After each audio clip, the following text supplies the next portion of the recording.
diavintsika izao ainga vaovao no iantsoko anao hiatrika sahady ny hoavy dioviny fanahy foano ny ahiahy miezaka ao atolory miakamona esory aloavy avoko reo trosatsy volo ny fietsika ho fitaratra arao vavaka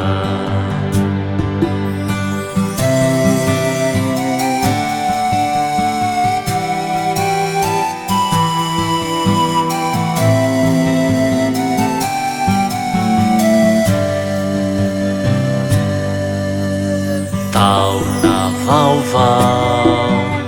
no diavintsika izao ainga vaovao no iantsoko anao hiatrika sahady ny hoavy dioviny fanahy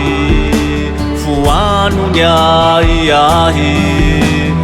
miezaka ao atolory miakamona esory